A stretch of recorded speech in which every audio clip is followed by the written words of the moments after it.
After leaving Rare Earth, Charlie didn't go straight home. He wanted to give his wife the ultimate surprise for their wedding anniversary. This surprise wasn't just about the diamond necklace. He also wanted to give his wife the romantic wedding they never had. At the request of Grandpa Wilson, Charlie and Clare had rushed to get their marriage license, but they never got around to having an actual wedding. The old man himself had wanted to pick the perfect day for them to have a big ceremony. But right after they got the license, he fell seriously ill and was admitted to the hospital. The wedding had to be postponed. After he passed away, and with no one in the Wilson family respecting Charlie, a wedding became completely out of the question. But now that he had money, he was determined to give his wife the wedding she deserved. When he thought about where to hold the wedding, the first place that came to mind was the Sky Garden at the Aurelius Grand. The Aurelius Grand was currently the best hotel in Oros Hill. The hotel was massive. The decor was incredibly luxurious, and it even had a huge, high-end shopping mall inside. The Sky Garden was on the top floor of the mall. It was called the Sky Garden because it was built entirely out of crystal glass. Paired with exotic, fresh flowers flown in from all over the world, it looked like a rooftop garden suspended in mid-air. It was also the most magnificent and luxurious banquet hall in all of Oros Hill. Holding a wedding here would cost at least a few $1,000,000. Charlie was rich now, so a few million was nothing to him. As long as he could make his wife happy, that was more important than anything. So he went to the Aurelius Grand, intending to reserve the Sky Garden for their anniversary. However, Charlie didn't know that the Aurelius Grand operated on a membership system. Whether you were dining, staying, or holding an event there, you had to be a member. And different membership tiers offered different levels of service. Ordinary members could only eat in the main restaurant and stay in standard rooms. Silver members could eat in private dining rooms and stay in high-end luxury rooms. Gold members got the deluxe private dining rooms and could stay in luxury suites. Platinum members were allowed to dine at the Sky Garden and stay in the top-tier luxury suites. And at the very top were the Diamond members. Only Diamond members were allowed to stay in the Presidential Suite, and only they could book the entire Sky Garden for a private banquet. Plus, for memberships above the Gold level, you can't just buy your way in. You have to have some serious social standing. Charlie walked up to the Aurelius Grand, but before he could even get through the door, a couple of security guards in black suits stopped him. "Sorry, sir. Can I see your membership card?"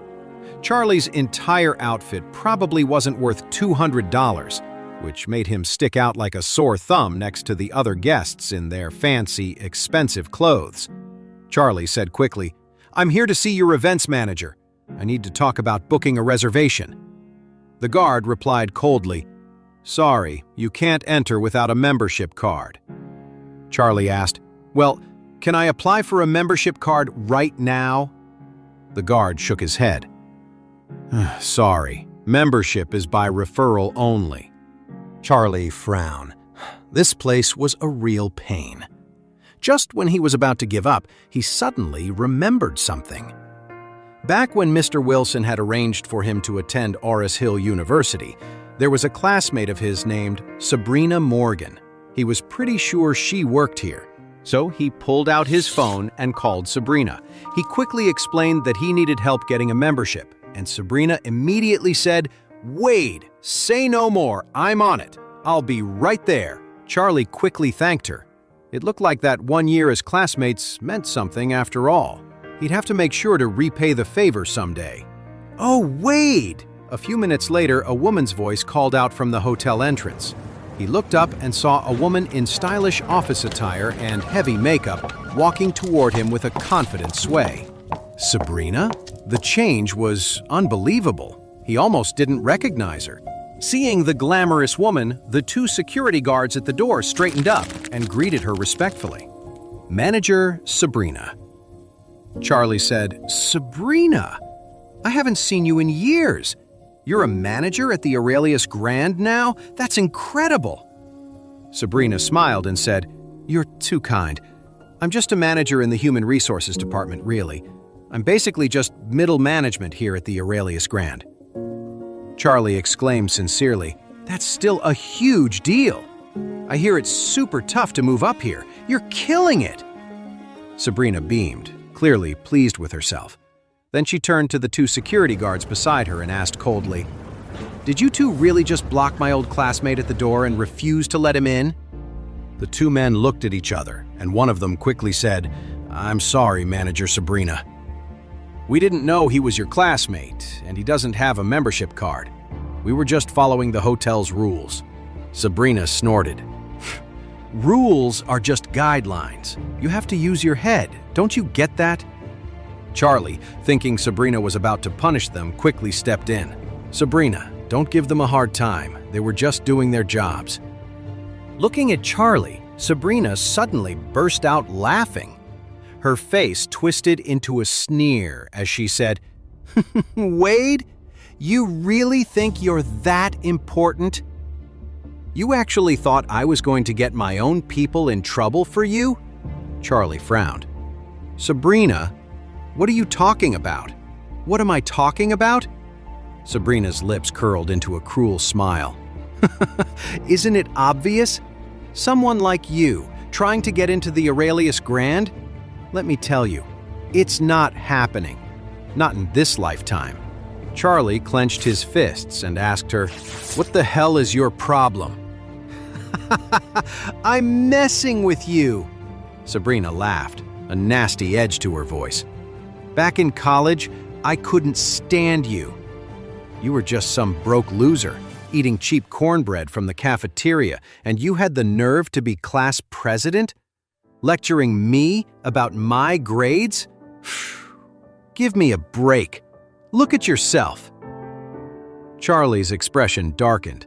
"Sabrina, I don't think I ever did anything to you. Why are you attacking me like this?" Sabrina crossed her arms and said proudly, "Yeah, I look down on you. So what? Am I not allowed to say it? Everyone from college knew you went to live with your wife's family after graduation.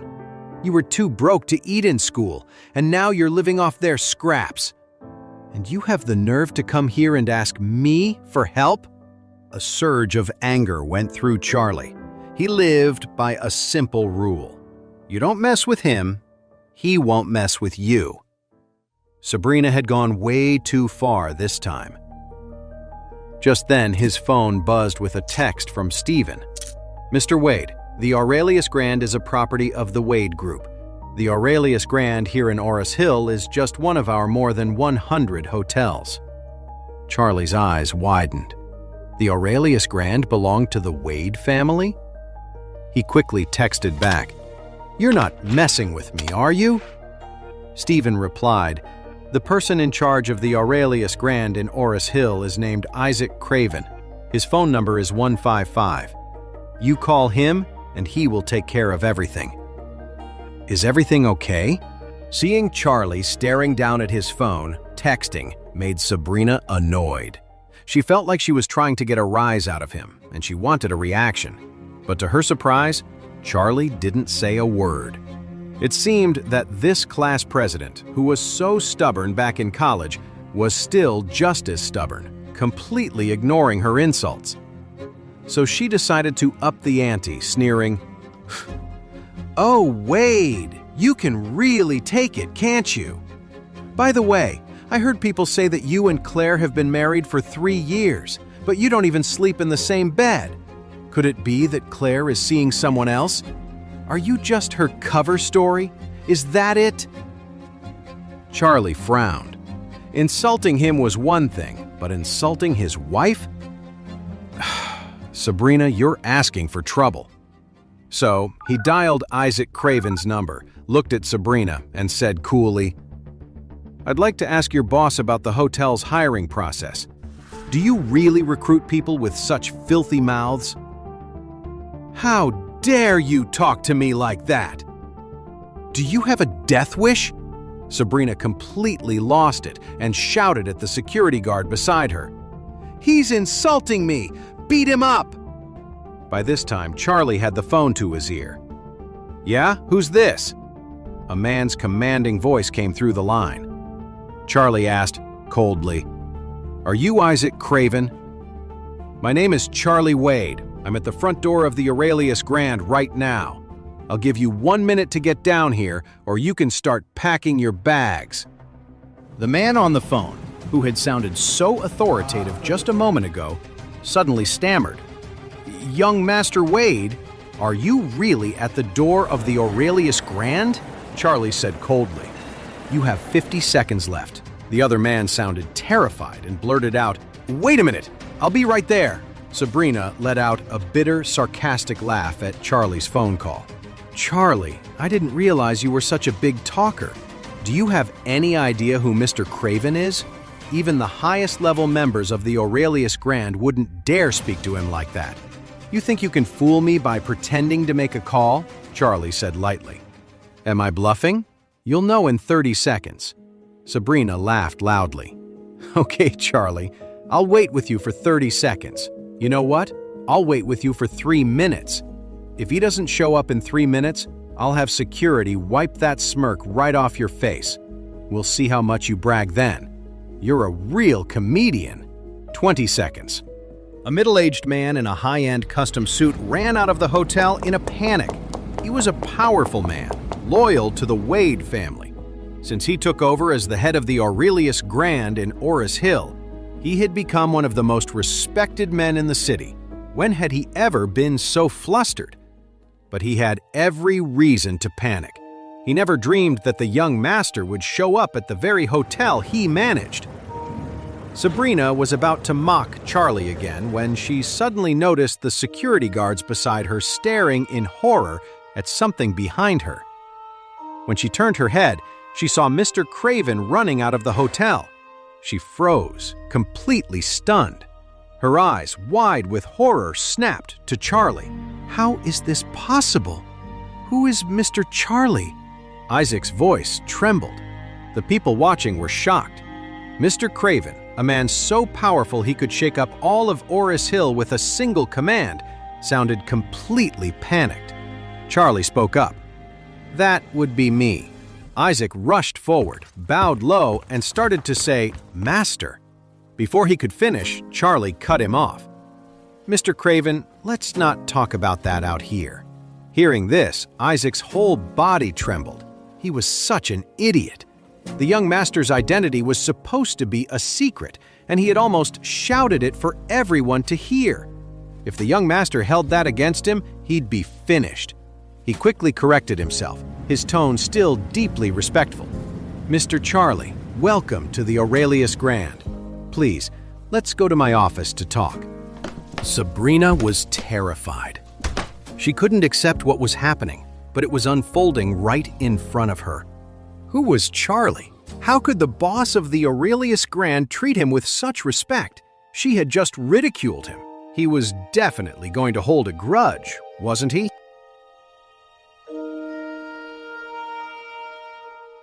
To know more, listen to the audio series Heir in Hiding, only on the Pocket FM app.